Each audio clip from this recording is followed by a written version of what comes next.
Përshëndetje të ndashur ndjekës dhe mirë se vini në podcastin Rishtazi, por kësaj radhe me dy zonja të veçanta me të cilat do të bisedojmë jo thjesht vetëm për muzikën dhe artin, por edhe për peshën e artistit, sidomos në momente festash. Kam nderin që në studio të kem dy diva, dy soprane, të cilat udhtojnë njëra nga Dubai, Tiranë e Shqiptari, tjetra nga New Yorku, gjithashtu Shkup dhe Shqiptari, por sot janë këtu në podcastin tonë Rishtazi. Edhe njerë kam kënaqësinë që këtu kam Inva Mulën dhe Dëshira Ahmetin. Ju faleminderit shumë që jeni pjesë e këtij podcasti dhe kësaj bisede. Faleminderit ju. Faleminderit. Doja ta fillonim këtë bisedë me rëndësinë e artistëve, të cilët aq më shumë marrin peshë në ditë festash. Ju keni një koncert nesër këtu në Shkup në datë 28 për ditën e flamurit, por nuk do ishte korekte dhe emocionale edhe para se të hyjmë këtu në studio e përmendëm, po mos e theksonim edhe humbjen e artistëve. Dhe Maqedonia e Veriut, por edhe gjithë trevat shqiptare janë tronditur nga lajmi i rënd për Shpat Kasapin. Do doja ta filloja me një homazh, me një lloj kujtimi, sepse ne të gjithëve na është dhënë mundësia ta takojmë në forma të tjera. Dëshira po ta jap ty fillimisht fjalën, sepse edhe ti je nga këtu dhe të është dhënë rasti edhe ta takosh edhe të bashkëpunosh me të. Sinqerisht, një lajm i pabesueshëm na trishtoi të gjithëve dhe dje ishte prova jonë e parë me orkestër edhe ishte kaq e vështirë sepse u zgjuam me lajmin për artistin ton të mrekullueshëm, bukurosh me zë të bukur, valltar, domethënë gjithçka ishte kompletuar. Kam pas rast vërtet ta takoj disa herë edhe në për festivalet, Nota Fest e kështu me radhë, por më shumë në studion të njohur të Erol Jakupi që ishte në Karposh 4, edhe shpesh aty vinte dhe bënte filmimet, ishte i ri, po gjithmonë i qeshur dhe u gëzova kur mora vesh që ishte edhe në Dibran, se nuk e dija, ishte rritur në Tetov. Edhe në Shkup, po. Edhe në Shkup, e njihja maman e tij, zonjën Gjylim Sere. Edhe përshtypje gjithmonë kanë qenë për atë njëri kushdo që do ta shifte, ishte kaq i dashur, kaq i këndshëm dhe kaq i sinqert, me një shpirt të bukur dhe me një talent me të vërtet që ka lënë këngë të bukura për publikun, për ardashësit, për gjithë që donin këngën e lehtë. Edhe rinia që këndojnë këngën e tij, ai do mbetet i paharruar. Sinqerisht shprehim ngushëllimet familjes që e hapim emisionin me një lajm kaq të hidhur, por që do mbetet gjithmonë një këngëtar në zemrat tona. Nuk kam çfarë shtoj se Dëshira edhe ka njohur Shpatin. Unë e njeh Shpatin artistikisht dhe gjithmonë më ka pëlqyer. Le të flasim për gjëra të bukura. Ajo që ndodhi dje është vërtet diçka që nuk mund të ç'bëhet.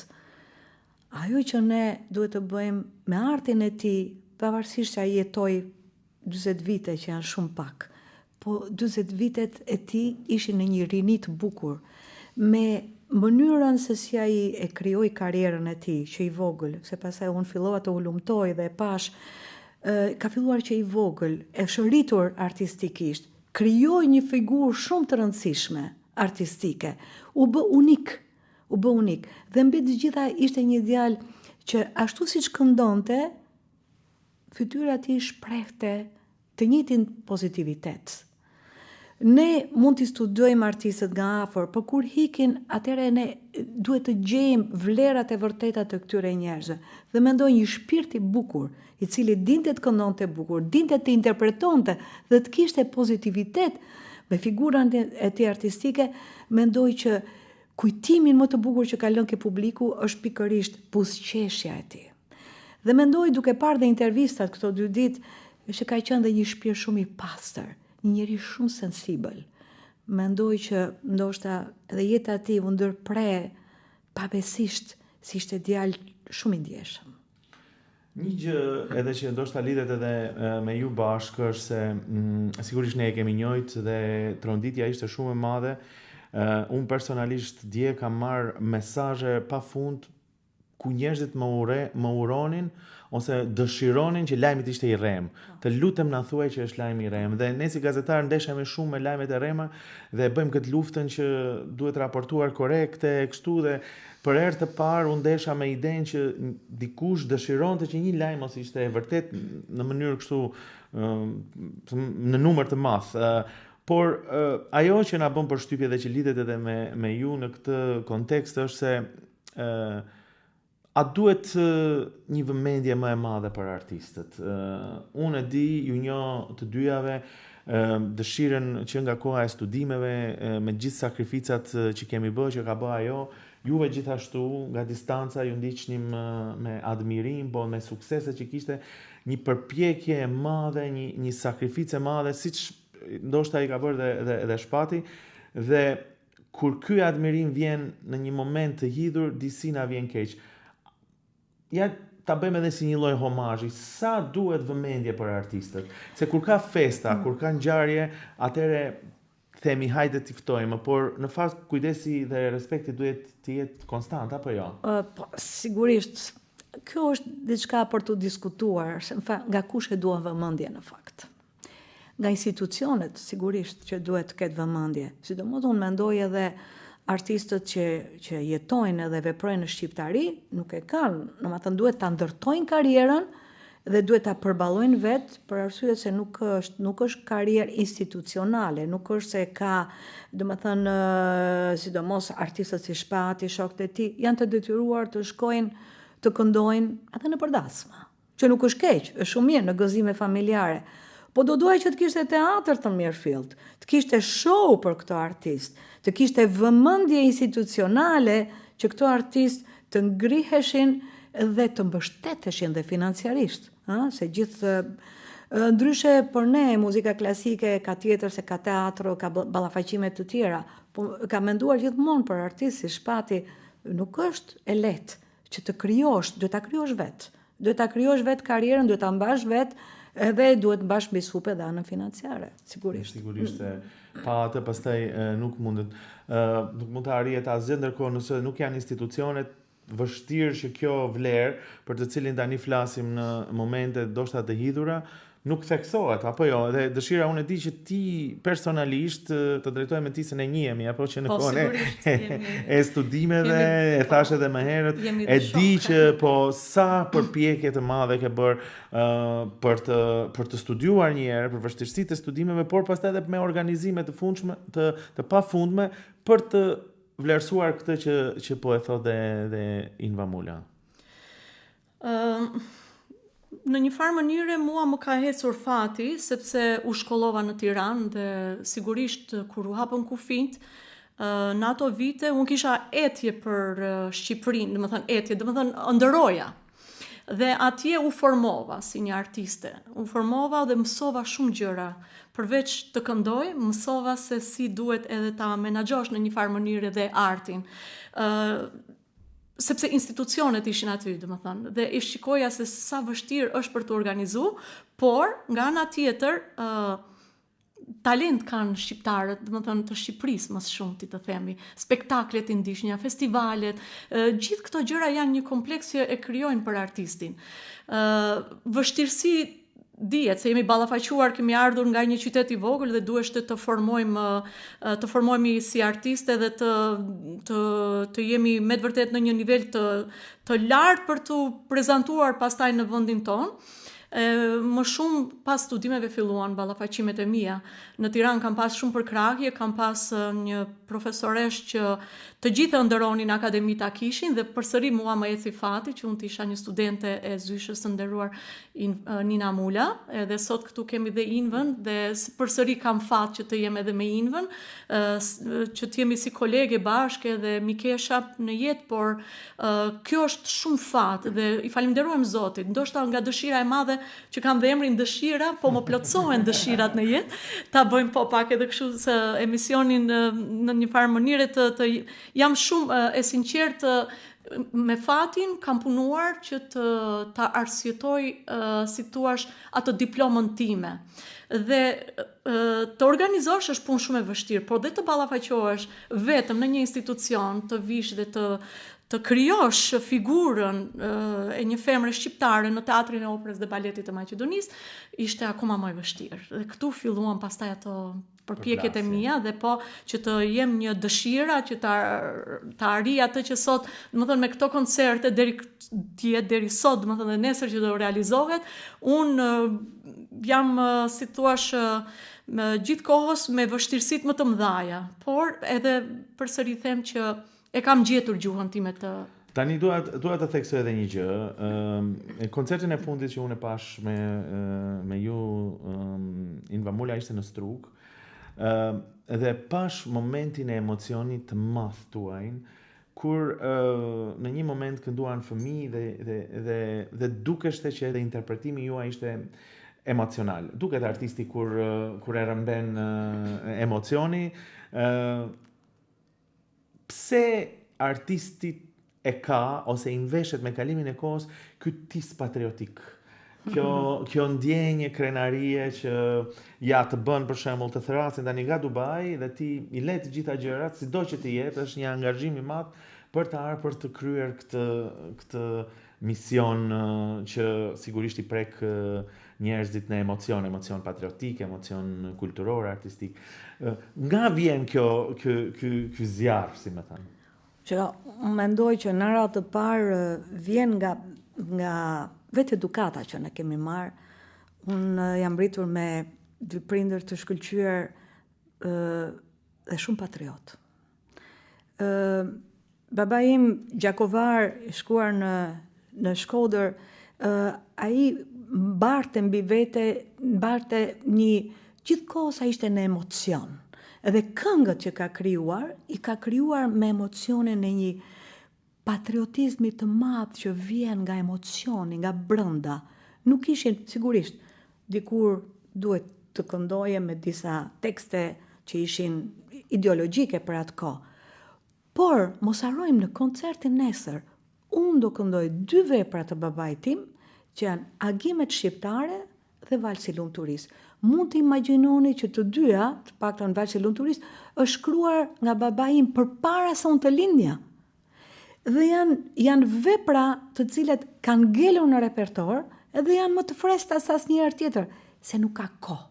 Në momentin që gjërat janë të shkruara me ndjenja, që janë të shkruar me vërtetësi të madhe artistike, nuk ka më kohë. I përkasin përjetësisht.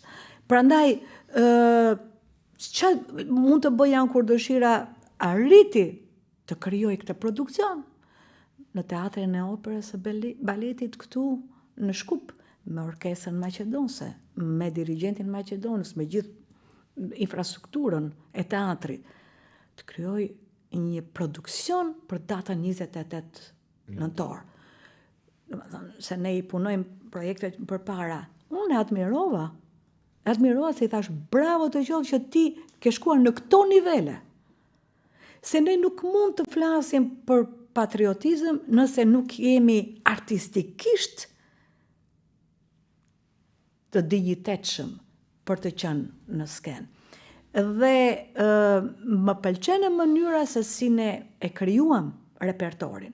Nuk mund të flasim sot në gjuhën me datën 28 edhe të këndojmë vetëm për Flamurin, të këndojmë për Kombin. Jo, ndryshe. Ne flasim me vepra të mëdha, të Giuseppe Verdit, të Puccinit, të Bizes, të Cezadees, të Thomagaqit. Se tregon që je edhe pjesë e vlerave europiane dhe folklore. Sigurisht, ai është ballafaqim i vërtet. Dhe nëse ne do jemi krenar për artistët shqiptar që i kemi sot kudo në botë, atëherë ky është ballafaqimi i vërtet kombëtar. Kjo ka vlera të mëdha, kështu që unë falenderoj dëshirën për guximin që mori. Ju keni marrë pjesë në shfaqje gjigante të operave më të njohura në botë që ndoshta tani apo të duash të shkosh do duhet t'i blesh biletat me muaj përpara. Domethënë kurse ju e keni pas këtë përvojë dhe sigurisht na keni bërë zemrën mal me gjithë sukseset që keni arritur, por prap a është emocioni më shumë kur interpreton para publikut tënd, para publikut shqiptar? Absolutisht. Janë dy elementë shumë të rëndësishëm. Në radhë parë është gjua. Në momentin që ti interpreton vepra shqiptare, ajo gjua ajo gjua shkon në ADN, ajo gjua shkon në qenien tënde, në formimin tënd. Dhe unë vërtet rënqethem kur këndoj në Shqip. Nuk e di, më vjen diçka shumë e sinqert, shumë e pastër, më kujton qenien time që të vogël, më rrit, më bën këtë që jam sot. Por duke qenë se ne këndojmë përpara një publiku i cili identifikohet me ne, i cili dëshiron të jetë krenar, çfarë ti mund të bësh, ti duhet japësh maksimumin që ai vërtet të jetë krenar atje ku është. Prandaj kjo është një ndjenjë e madhe përgjegjësie, edhe shkrihet ndjenja e madhe përgjegjësisë, shkrihet pikërisht me dëshirën më të madhe që ne kemi të japim më të mirën. E theksoj këtë sepse më ka ndodhur shpesh në emisione që kanë bërë ndër vite në BBC, në Alsat, tani me Rishtazin, ka marrë shumë politikan, tjera, njerëz të rëndësishëm, kryeministra, por artistët kur të vinë në studio, me njëherë studioja shëndrit ndryshe. Ka tingëllim artistik. Tingëlli juaj po, sepse jeni në nivele të tjera, por dua të theksoj edhe me ty dëshirë pikërisht këtë element, pse i përmend politikanët, kryeministrat, ministrat, këto që drejtojnë institucionet, se kur ka festa ose kur duan të shënojnë një lloj arritje, një lloj qëllimi, një lloj synimi, qoftë politik, qoftë personal, qoftë kombëtar, artistët që ndoshta nuk kujtohen gjatë vitit, atëherë ju kujtohet. Ju dhem kjo që ju kujtojnë ndoshta vetëm me raste të veçanta, apo megjithatë është pjesë e lojës, si më thënë. Po shiko, tani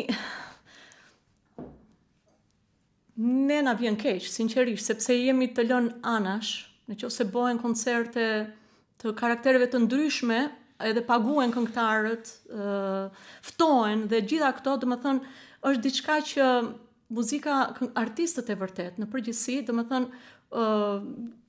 nuk janë të shpeshta aktivitetet tona.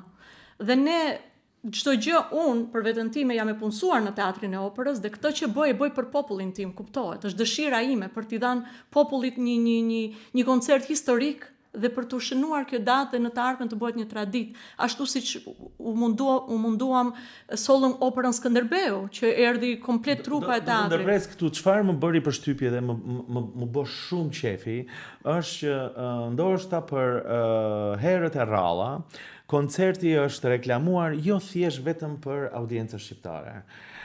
Sepse më ka ndodhur personalisht në rasti i Strugës ishte i fundit, me miqtë e mi Maqedonas, gazetarë të cilët kanë afinitete artistike, se jo të gjithë i kanë, që kur e morën veshin në Strugë ishte Inva Mula, më thanë, si s'na tregove, ne do kishim ardhur ta dëgjonim.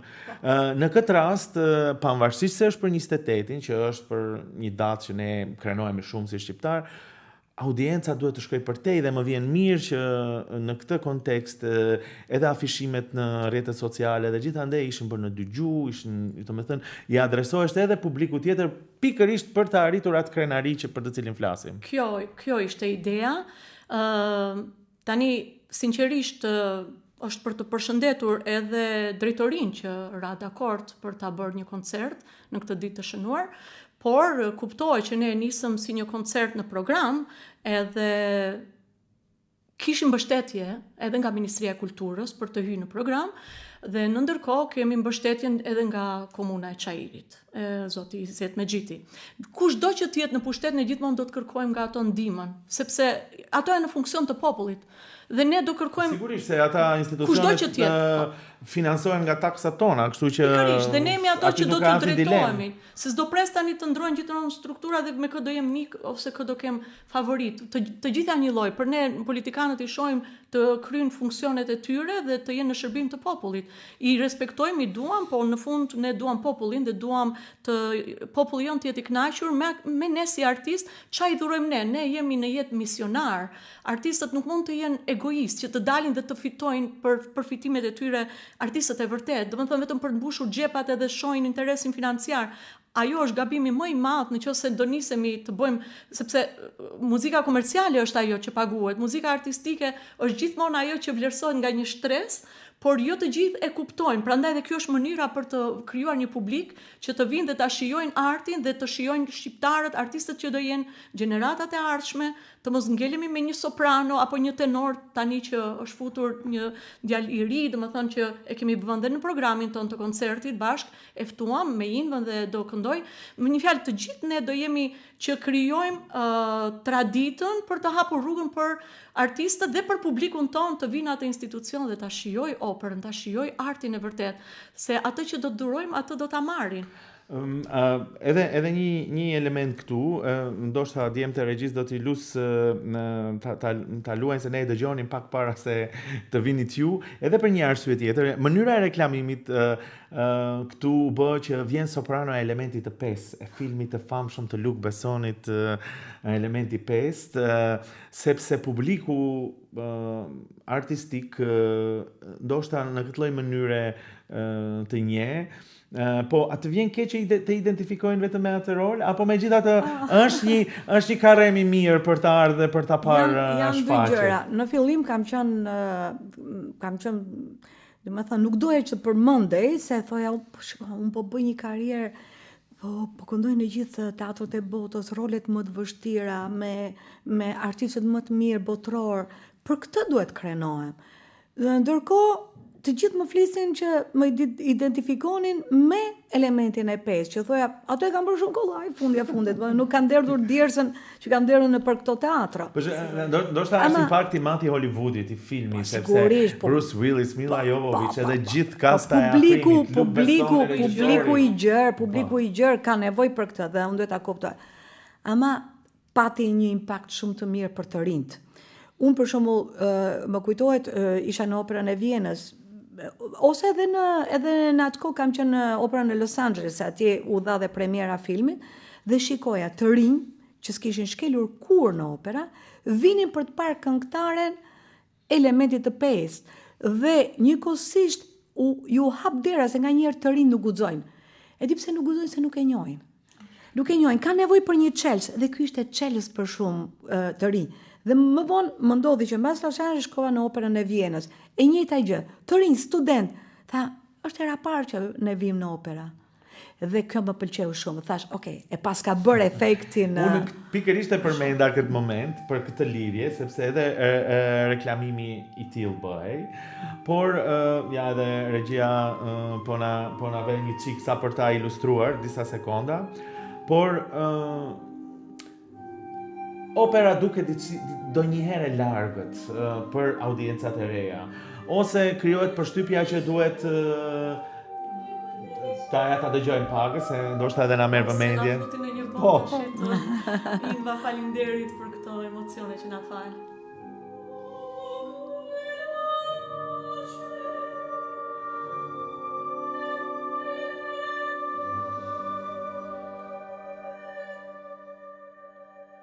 Dakord, se mos na akuzojnë pastaj ata të YouTube-it se u marrim pa leje atë. Në fakt, filmi ishte shumë i suksesshëm, shumë vite përpara, siç thash, unë kam bërë një artikull shumë të madh për këtë kur punoja gazetar gazete atëherë, te Gazeta Republika në Tiranë, por pavarësisht kësaj, doja ta lidh me atë çka ju thatë. A duket që opera mbetet elitiste dhe e largët për një shtresë të caktuar ose edhe për të rinj, apo këto ndoshta janë metodat që të mund të edukohet publiku të jetë më prezent. Megjithatë, kur shkon në opera ka një lloj klasi, duhet të vishesh bukur, duhet të kesh një... Po, kjo është një analizë tërë, ne mund të bënim një emision për këtë gjë, po shkurtimisht do thoja disa pika të rëndësishme. Nuk mund të pretendojmë që opera do jetë demokratike për të gjithë në ditët e sotme. Ka njerëz që e trumbetojnë, po nuk është e vërtet. Pse? Ama opera ka qenë demokratike në kohën kur është shkretur. Se nuk ka pas asnjë mënyrë tjetër, ka pas vetëm teatri live, teatri i prozës dhe teatri i operës. Kompozitorët e mëdhenj kanë lindur në ato vite 600, 700, 800 dhe opera ishte popullore në atë kohë. popullore. Ne shikojmë edhe, domethënë nga mund të ketë filma që tregojnë edhe për epokën e Giuseppe Verdit, Bellinit. Kishte aristokraci. Sigurisht në fillim edhe operat franceze janë shkruar kanë qenë kërkesa nga mbretërit e Francës për të shkruar. Por u kthye në një element shumë demokratik. Sot ne këndojmë vepra të shkruar 200-300 vite më parë, ama gelet elitiste për arsye se megjithse koha jonë moderne shkon me një shpejtësi maramëndse, i vetëmi, do thoja, vetëm teatri live i operës, i koncertit simfonik dhe i prozës, gelet si diçka ëndrimtare, si nuk ka teknologji, ka shpirt, ka ndjenjë dhe ka live. Është 100% live. Dhe ne sot me orkestrat e mëdha, me teatrët e mëdha, me artistët e mëdha, ne shkojmë përtej, ne shkojmë në interpretim, në ngjyra, në tingull, në figurë të lartë artistike. Prandaj, duhet të rinovohet publiku, sigurisht se po të shikosh, e di që gjithë teatrët e botës më të mëdhaja, Londër, Paris, New York, Milano, nuk gjen bilet. Nuk gjen bilet. Nuk e gjen biletën me muaj përpara. Me muaj përpara. Prandaj, është një gjë që sado unë jam shumë optimiste, sado koha avancon, teknologjia avancon, njerëzit edhe kanë një lloj përtese të dëgjojnë, ama opera ngelet e shenjtë. Pse? Se njeriu identifikohet me emocionin dhe emocioni live e gjen vetëm në një teatr opera.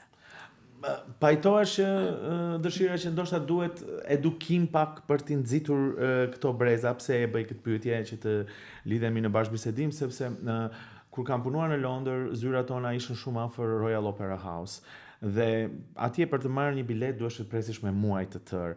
Por në ditët kur bënin si një lloj promovimi që mund të kishte një gjysmë koncerti falas ose për të promovuar ja për të nxitur publikun, radha e njerëzve ishte me orë. E njëjta gjë ndodh në Vjenë kur orkestra simfonike e vendos një herë në vit të bëj koncertin jashtë. Duke sigur nuk e kemi edukuar aq shumë njerëzit me këtë lloj gjinie. Duket, siç thash, pak ndoshta e largët dhe mua më vjen mirë që kur dalin yjet shqiptare si puna juaj, sidomos Invamula, atraksioni është më i madh. Ndoshta këtu duhet shfrytzuar, Unë atë theksova më herët, ky ka qenë dhe misioni im që në fillim, kur u futa atëherë si shqiptare vetë me parë se këtu ishte teatri një tabu dhe askush nuk fute dhe unë s'po gjeja asnjë njeri që ka shqiptar përveç një roja aty ke dera, edhe ishte dhimbshme. Nuk e prisja që në fakultetin e Shkupit mos ketë shqiptar të diplomuar apo nga kuadri që kanë dalë nga Universiteti i Tetovës të mos vinë dhe të punësohen, qoftë dhe në Korë, se kështu fillojmë dal nga dal. Domethënë nuk duhet ato këngëtarë të cilët shkojnë dhe mbarojnë për kanto dhe të mos vinë në institucionin e lartë për të vazhduar, për të qenë pjesë e këtij ansambli dhe në të ardhmen dhe për të qenë dhe solist. Tani, ndoshta nuk e di si të them, ka projekte shumë që punojnë domethënë kolegët e mi dhe kanë dhe shfaqje dhe për fëmijë që japin, kanë shfaqje të ndryshme, të cilat edhe nga baleti dhe kështu me radhë e ofrojnë publikun dhe unë kisha për shembull shfaqjen e Paljaçit me datë 7 nëntore dhe salla ishte plot, po asnjë shqiptar nuk ishte aty, edhe pse unë kisha dhënë disa intervista që do vi dhe do kem shfaqjen time, nuk ishte, salla ishte plot e përplot dhe nuk erdhi asnjë shqiptar që të më takonte. Kjo është e dhimbshme. Si do ta kryejmë publikun? Domethënë ne duhet jemi më të bashkuar, ne duhet kemi një plan që të konkurrojmë ndoshta edhe në për institucione dhe të kërkojmë se ç'a mund të bëjmë, si t'i ofrojmë dhe me gjeneratat e reja. Kam pas rastin tani shpejt më kërkuan, a ka për fëmijë diçka në teatrin ku je ti, se kam pa intervista dhe a ka diçka në shfaqje tani për fund vitin për fëmijë? Edhe unë nuk di se si ti drejtoj, është e vërtet që duhet të punohet në këtë drejtim, edhe sigurisht në opera publiku është i krijuar me vite dhe aty ka tradit, ne jemi larg, po duhet të punojmë rreth asaj. Kam një album të Invamulës, disa po njëri që është me 100 vjetorin, që ka qenë me këngët shqipe kryesisht. Dhe në atë kohë e mbaj mend që në vlerësime që bëje për këngët, apo edhe në disa intervista tjera që thoje që janë disa këngë shqiptare që janë në nivelin e ariave të mëdha, por që ndoshta asnjëherë nuk janë interpretuar me orkestër, nuk janë interpretuar në formë të tillë që t'ja japin këtë dimension publikut. A mendoni që për publikun tonë ndoshta ky do ishte një lloj hapi madh që këngëshin e i dëgjojnë, po kur e dëgjojnë në një formë të tillë, siç mund të ishin këto këngë, absolutisht do ishte një nxitje. Janë këngë të mëdha, janë këngë edhe nëse do ta vërejmë edhe në koncertin që kemi nesër, ka një shkrirje të kompozitorëve më të mëdhenj me kompozitorë shqiptar dhe vjen shumë natyrshëm. Vjen kaq bukur sa ti thua wow, ky është niveli dhe misioni, ne jemi misionar, siç e tha dhe Dëshira. Misioni jon është që muzikën shqiptare ta çojmë në këto nivele, se e mbart me vete. Do t'ju bëj dhe një shembull, përpara 2-3 ditësh unë isha në një koncert në Shkodër, që i quajta Voyage, udhtim. Udhtimi çdo njeriu në jetë, jeta jonë është një udhtim. Dhe mbasi këndova shumë repertor francez, e ktheva menjëherë në Jaret Shkodrane. Dhe impakti ishte i jashtëzakonshëm. Domethënë, kishin të njëjtën peshë emocionale. Domethënë, arti i madh duhet përçuar, duhet vibruar, duhet bërë i njohur. Dhe në të gjitha koncertet e mia, kudo jashtë, unë kam vënë bashkë me kompozitorët e tjerë, kam vënë dhe artistët shqiptar. Dhe publiku është kënaqur, se ka parë që unë këndoj në një gjuhë tjetër, në gjuhën time, po vlerat artistike janë aty, pavarësisht që nuk e njohin gjuhën. Dhe pikërisht këtu keni interpretuar në skenat më të mëdha botërore të operës, që njëherë është vështirë të arish deri atje, po ju ja keni arrir, tani kemi dhe artistë të tjerë që ju ndjekin. Kam përshtypjen që ju jeni e para në më qelloi fati historisë. Fati historisë. Ermonela Jaho e të tjerë tani që ndjekin, për mos t'i harruar dikë se nuk është korrekte. Saimi Pirgu, Marigona Qerkezi. Pikërisht. Por e di që keni bërë dhe koncerte, siç edhe e përmendet, që nuk janë pjesë e roleve, se roli në opera është si një shfaqje teatrale e vështirë, ku përveç se do të interpretosh me zë, ka dhe një rol aktori, apo jo, dhe ju aty e shfaqni gjithë potencialin dhe emocionin, por bëni edhe koncerte ja që sapo përmendet, ku veni dhe vepra shqiptare. Dhe unë ju pyeta më herët, emocionoheni ju kur këndoni shqip para shqiptarëve ose para publikut shqiptar? Po publiku i huaj si interpreton Jaret Shkodrane, për shembull? Kjo është shumë interesante. Pa ditur, për shembull, është një këngë e madhe, një Zamanta Sajfurie, ta dish, që unë e kam vënë shpesh në koncertet e mia, emocionohen dhe nuk e kuptojnë gjuhën, por kuptojnë gjuhën e emocionit. Kuptojnë gjuhën e shprehjes artistike edhe vinë me entuziazmin më të madh. Se kjo është dhe detyra jonë. Detyra jonë që repertorin shqiptar, fundja fundit është ADN-ja jonë, fundja fundit është vula jonë.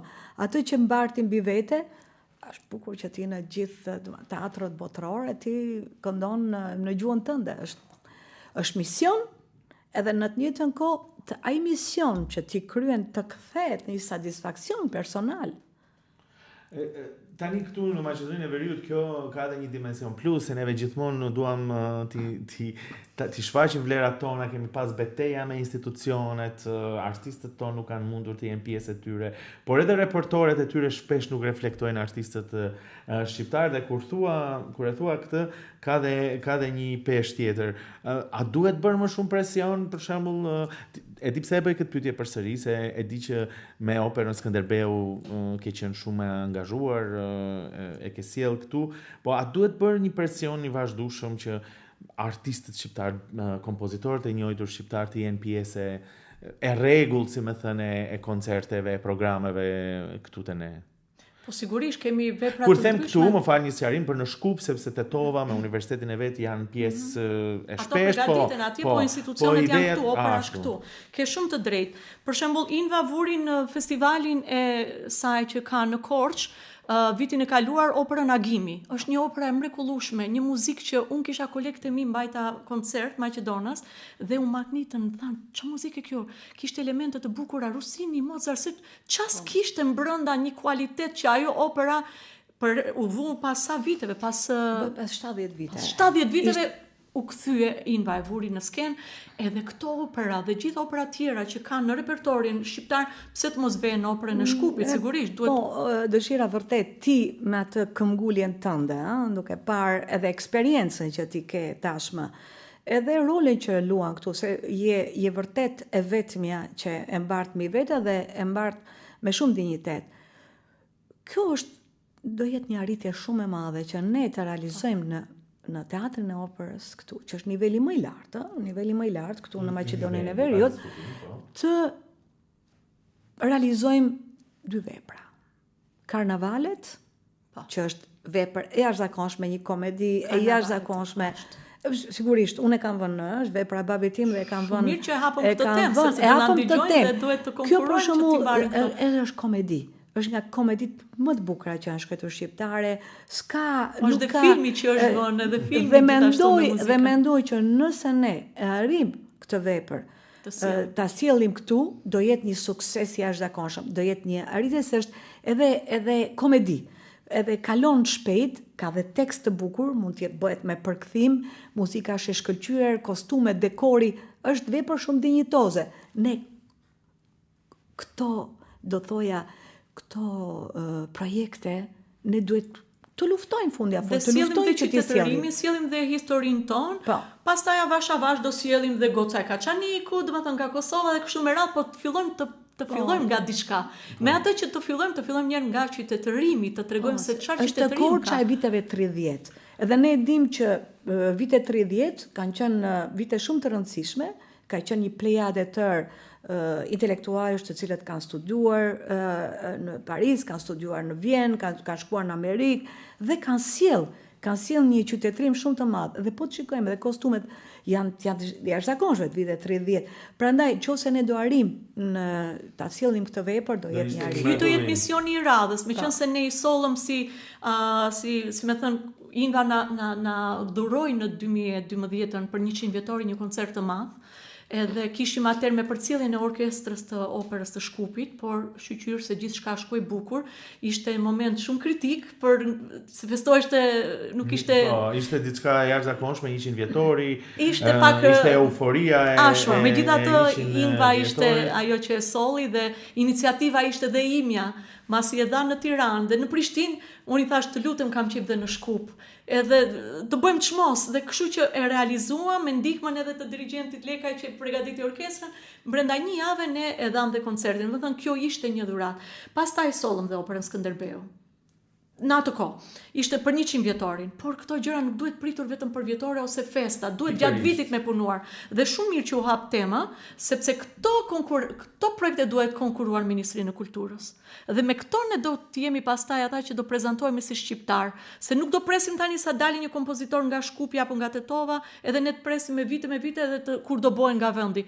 Ne jemi një lloj, ne kompozitorët janë si në Shqipëri, si në Kosovë, duhet t'i sjellim këtu. Realiteti është i tillë që ndër vite në këtë dualizmin ton që ne kemi këtu shqiptar Maqedonas, shpesh ka munguar edhe informacioni me dashje ose pa dashje, tani nuk është vendi këtu për ta diskutuar këtë çështje, por që nuk e kanë ditur historinë muzikore, shqiptare, arritjet kulturore. Unë në këtë studio para disa kohësh kam pasur një muzikant të shquar Maqedonas, Zlatko Origjanski, i cili ai ka filluar të jetojë në Tiranë.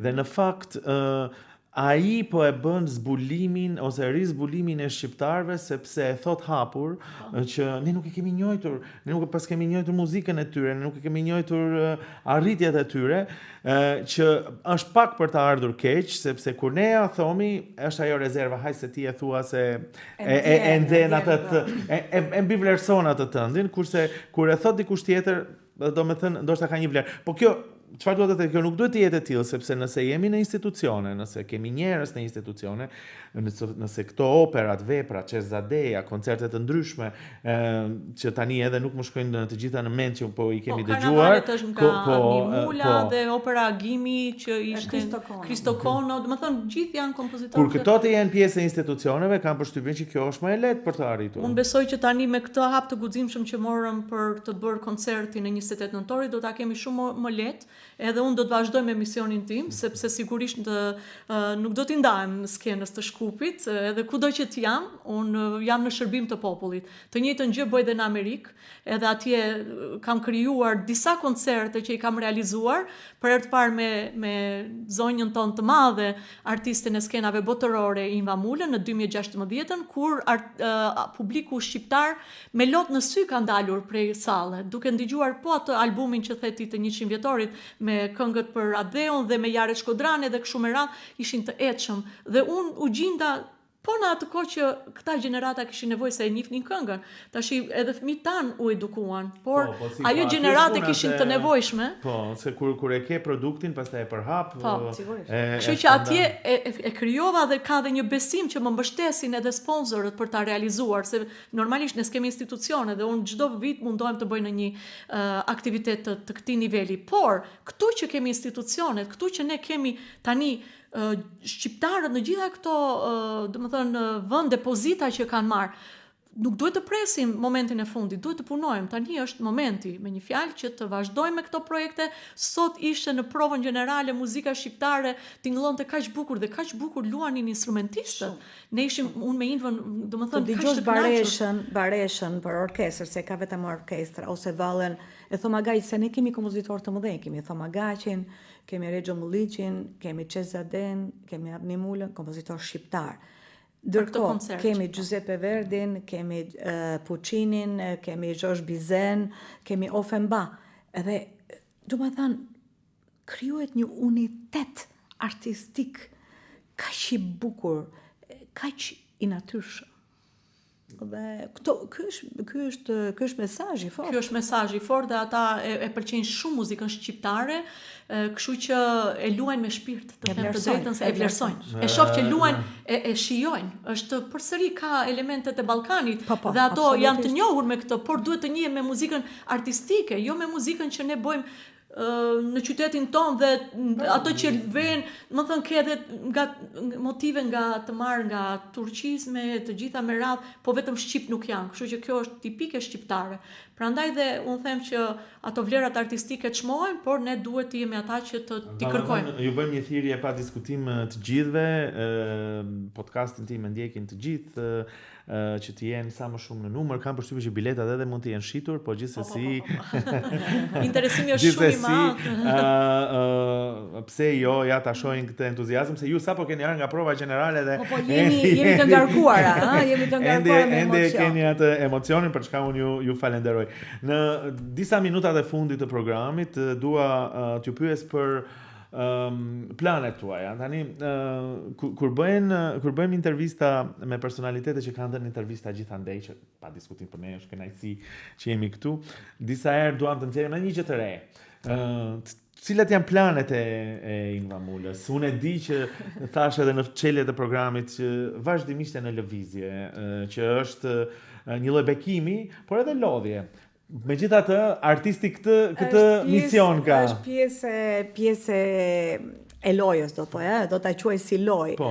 Në fakt artisti ka një jetë shumë të bukur, ajo që duket, po ka bas perdes ka një punë të madhe edhe sakrifica të mëdha, sakrifica familjare, sidomos për ne që jemi dhe nëna, ka dhe gjithë udhime pafund, kushte atmosferike, ndrim vendesh, temperaturash etj. Publiku këto nuk i shikon.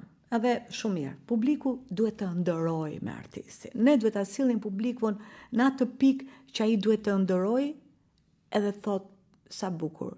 Të harroj problemet, të harroj hallet, edhe të ngrihet në një nivel tjetër, do thoja intelektual dhe artistik.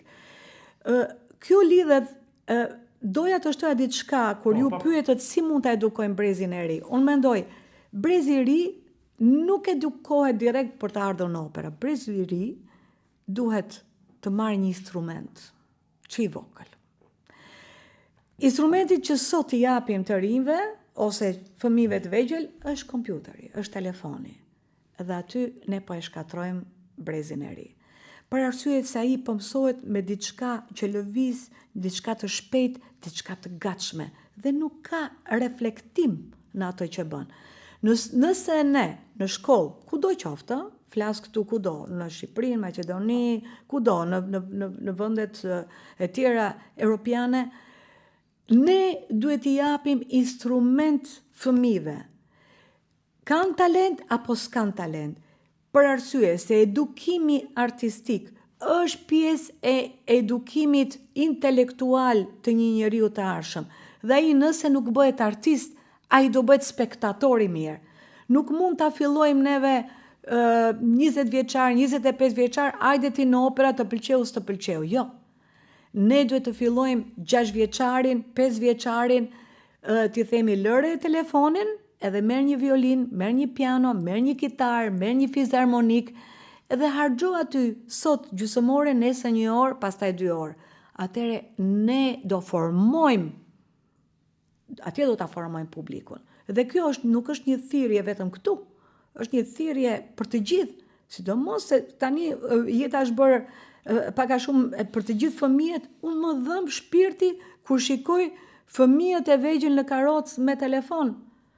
Në kohën tonë kanë qenë ka pas një edukim muzikor të hatashëm. Kemi pas fëmijë që kanë qenë cello, fizharmonik, kitar, këngë, koralet për shembull. Koret e fëmijëve janë shumë të rëndësishme. Për arsye se momentin që ti këndon në kor, ti respekton tjetrin, ti je në unison me tjetrin. Prandaj ju riktheva pyetjes suaj për një publik të arshëm. Vetëm kështu ne mund të krijojmë një publik të arshëm. Ndërsa planet janë gjithmonë planet afat gjata, afat shkurta. Unë këto 10 ditë kanë qenë ditë shumë të ngjeshura. 4 programe në 10 ditë me udhime të ndryshme dhe ne bashkë me Dëshirën kemi edhe flasim për projekte të rëndësishme në Amerikë, pasi edhe Dëshira duke qenë se jep një kontribut të atashëm atje, kemi bërë shumë produksione dhe duam që, domethënë, gjatë muajit mars të kemi disa koncerte të rëndësishme në të gjithë Amerikën.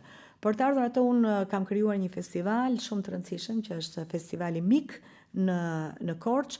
Është një festival që është në edicionin e 9 dhe unë punoj gjithë vitin për ato koncertet e ngjeshura që ndodhin gjatë atyre 5 ditëve në Korçë.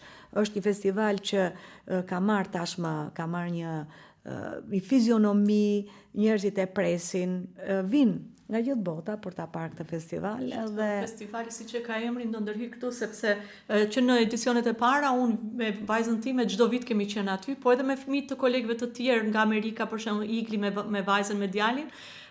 Vinin dhe verën nuk e kalonin vetëm duke ndënjur në plazh ose po atë një javë do ta kalonim në Korçë për të edukuar edhe fëmijët, përveç se do merrshim pjesë apo nuk do ndiqnim çdo koncert. Kështu që ato u rritën dhe Korça ju falën me vërtet në festivalin e Inves ju falën. Duhet krijojmë dhe një festival këtu, Dëshira. Kjo na dali, kështu na dali dhe ide. Tani na dali dhe ide e bukura. Ideja e për projekte gjatë këtij programi besoj që është një dëshirë që ne kemi pasur dhe më përpara. Pa diskutim, nuk kemi dashur ta implementojmë të gjejmë momentin e dur për të bërë vërtet një festival. Dhe kjo personalisht më pëlqen, por lidhet edhe me atë që doja të pyesja, sepse ajo që ne vëmë re nga ju kohëve të fundit artistë ndryshëm është se e keni demokratizuar pak edhe shfaqjet tuaja, prezencën tuaj jo vetëm në kryeqytete, por edhe në qytete të tjera. Pra ishit në Shkodër, jeni në Shkup, ishit në Strug në Verë, në Korçë, që është përveç se në Durrës në një koncert shumë të bukur në amfiteatrin e Durrësit. Po, dhe përveç se është edukim për publikun, Por është edhe një lloj mundësie që publiku që nuk ka mundësi të udhtoj apo ti shoh këto artistë të mëdhenj. Dhe kur jemi te publiku, a është publiku i njëjtë si këtu si jashtë? Për shembull, më ndodh shpesh të turpërohem ndonjëherë kur jepen duart trokitje kur s'duhet, kur janë ato pauzat, apo edhe po njerëzit kanë po. Është njohje e veprave, ato kultura të ndryshme. Nuk besoj që nuk është atje, domethënë dallimi. Unë mendoj që publiku ka nuanca të ndryshme në vende të ndryshme, por ka një gjë të përbashkët, energjinë. Në momentin që ti futesh në një sallë, e gjë e parë që ti duhet krijosh raporti publiku me ty. A vjen kjo energji dhe kjo energjia jote a shkon ke publiku. Dhe këtë ne si sken gjithmonë e kërkojmë. Dhe kjo ndodh në minutat e para. Në momentin që ti e kupton që është vendosur ky raport, atëherë ti jep më të mirë. Dihet kjo që në fillim? Ndihet, po dhe nga një herë ti e kërkon. E kërkon për ta vendosur. Është shumë e rëndësishme. Dhe kjo është unike. Dhe kjo është për të gjithë publikët kudo në botë, për të gjithë teatrët me njerëz që kuptojnë më shumë, njerëz që kuptojnë më pak, është absolutisht e vetmja gjë që ndodh. Pastaj ka nuancat e tjera, ato duart trokitjet në mes e tjera, por raporti i skenës me publikun dhe kjo energjia që duhet të shkojë dhe të vi, të rikthehet, të xhirojë aty, ajo është unike për të gjithë vendet kudo që janë në botë. Domethënë është raporti i skenës me publikun. Dëshira, ti e ndjen këtë kënaqësinë që je në qytete të ndryshme, në vende të ndryshme, ne thamë në fillim, ti je edhe në New York, e ke kontributin atje, por ky publiku jon në këto trevat tona. Shiko, mua Inva ma ka thënë disa herë, tash ne jemi këtu ballë për ballë dhe Inva ka pas vështirësitë e saj si artiste e parë që ka dalë në botë dhe në botë është shumë vështirë të pranohesh, domethënë sepse duhet vlera të mëdha të kesh. Sigurisht që Inva e realizoi këtë me veten e saj. Nuk në botë kudo që të shkosh, po se patë talentin dhe punën që bën, nuk të pranojnë. Dhe shqyqyr që e kishim Invën, sigurisht, dhe na hapi dyrë dhe për artistët e tjerë. Unë nuk kam pas një karrierë ndërkombëtare me shfaqje, me një agent apo kështu me radhë, por kam pas atë vështirësinë time që më ka thënë Inva që e ke pas më vështirë dhe se ne, se ke qenë në një publik i cili të ka kritikuar dhe në mënyra tjera. Kjo është një vështirësi dhe e fundi shfaqja që unë kisha Paljaçin, që duhet të komunikoj me publikun dhe ato e din se kush e këndon rolin kryesor.